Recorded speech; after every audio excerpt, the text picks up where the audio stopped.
Sampah merupakan masalah lingkungan yang sering muncul dalam kehidupan kita.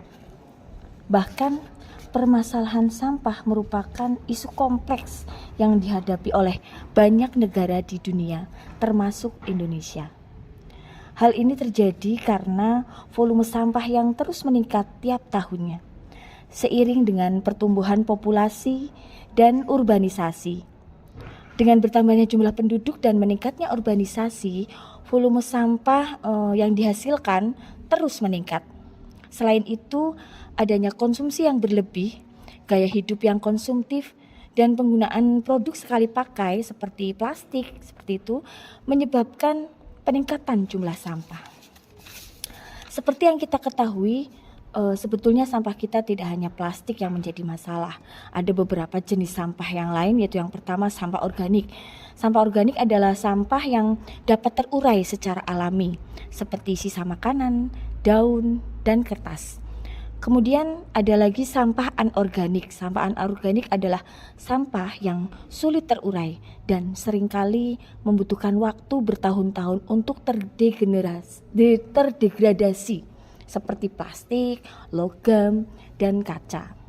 Ada lagi sampah B3. B3 itu bahan berbahaya dan beracun.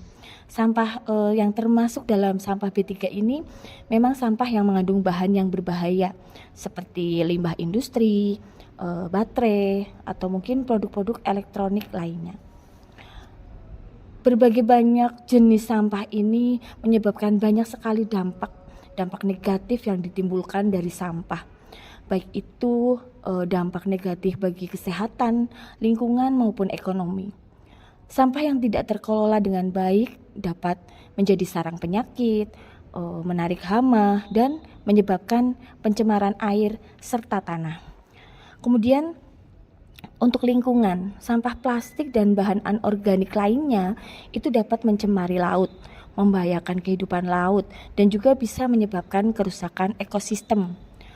Dan untuk dampak terhadap ekonomi, biaya pengelolaan sampah yang tinggi ini merupakan kerugian ekonomi dari sektor baik itu pariwisata dan perikanan akibat dari pencemaran lingkungan ini. Karena itu pengelolaan sampah yang tepat itu sangat dibutuhkan, baik itu dalam hal pengurangannya, daur ulang, mungkin bisa dibuat kompos, atau pada proses pengelolaan pembuangan akhirnya.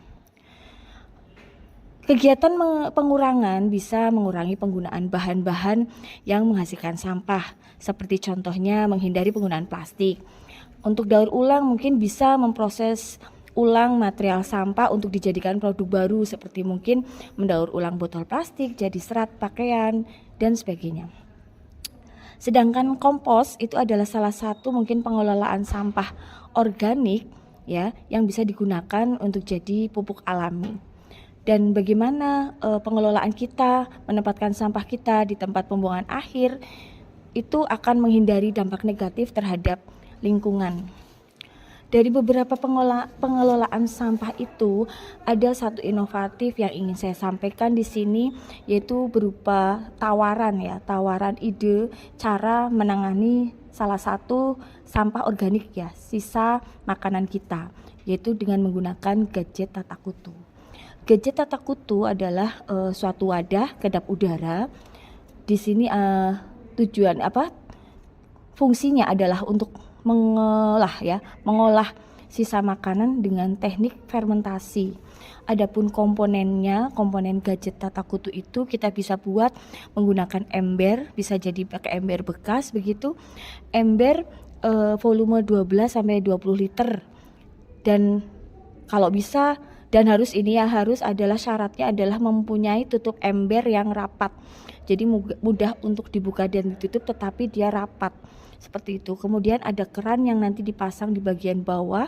Tujuannya adalah untuk menampung atau untuk tempat keluarnya air lindi. Sampah sisa makanan kita, sampah organik kita itu akan menghasilkan air yang berupa air lindi, di mana air lindi di sini banyak sekali manfaatnya. Kemudian komponen yang lain dari gadget tata kutu itu sarangan. Jadi antara lubang keran itu diberi sarangan. Tujuannya untuk menampung sampah atau sisa makanan kita yang berupa padatan di atas sarangan tersebut. Adapun untuk penggunaannya, langkah-langkah penggunaan gadget tata kutu ini kenapa disebut sebagai gadget tata kutu? Karena kami ambil dari singkatan ta. Yang pertama adalah tambahkan sisa makanan. Jadi kita bisa menambahkan sisa makanan kita setiap hari ya ke dalam gadget tersebut. Kemudian ta yang berikutnya, tata ya. Ta yang berikutnya itu taburi bahan tambahan. Di sini kami membuat bahan tambahan berupa gabungan atau ramuan ya istilahnya, yang kami beri nama medak dan codek. Medak itu gabungan dari merang dan dedak. Ini targetnya adalah untuk mengeliminasi adanya maggot dan larva. Kemudian codek atau kokopit dedak itu adalah campuran serbuk kokopit dengan bekatul, di mana harapannya di sini mempunyai daya serap air yang tinggi terhadap sampah, karena memang tipikal sampah organik kita adalah sampah yang berair ya, becek, lembek gitu ya, sehingga butuh bahan tambahan untuk menyerap kadar airnya. Kemudian setiap hari kita bisa memasukkan sisa makanan kita ke dalam gadget, tambahkan terus, kemudian taburi, tambahkan, taburi sampai dengan penuh. Setelah penuh ditunggu sampai 2 minggu. Harapannya sisa makanan yang kita buang ke dalam gadget yang terakhir kali itu terfermentasi sempurna. Kemudian apakah sudah selesai? Belum. Proses selanjutnya adalah padatan dari sisa makanan kita lanjut dengan kubur. Kunya itu adalah kubur. Jadi kita kubur hasil fermentasi sisa makanan kita ke dalam tanah. Tujuannya adalah untuk dekomposisi lanjutan dari sampah kita. Kita biarkan terkubur di dalam tanah sampai kurang lebih 2 minggu. Setelah itu baru tanah yang tempat mengubur sisa makanan kita itu bisa untuk menumbuhkan tanaman.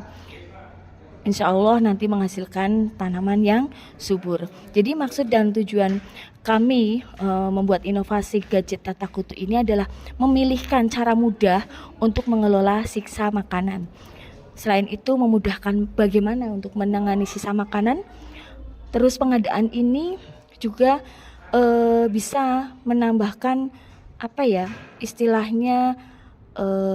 menambahkan kegiatan wirausaha, di mana pengadaan gadget ini juga bisa menjadi usaha sosial di bidang sampah.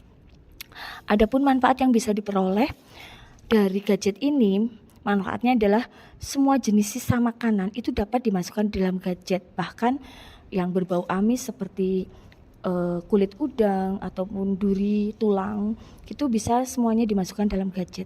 Kemudian sampah organik sisa dapur itu tidak tiap hari harus kita buang keluar, karena tukang sampah tidak setiap hari nampung sampah ya, sehingga mungkin bisa sebagai transit sebelum kita buang keluar atau ke TPA, bisa kita simpan dulu di dalam gadget tata kutu ini sebagai pengelolaan awal seperti itu. Kemudian bisa juga manfaat dari gadget ini adalah mengurangi penggunaan kantong plastik dalam pengelolaan sampah organik dapur. Selain itu bisa memudahkan untuk pemilahan sampah anorganik, karena plastik-plastik itu sudah tidak bercampur dengan sisa makanan. Mungkin itu tawaran sedikit inovasi mengenai bagaimana cara mudah untuk mengelola atau menangani sisa makanan kita. Memang banyak sekali strategi dan inisiatif lain untuk bisa mengelola sampah dengan lebih baik lagi. Dengan upaya bersama dari individu, komunitas, dan pemerintah, masalah sampah dapat dikelola dengan lebih baik untuk bisa melindungi kesehatan manusia dan kelestarian lingkungan.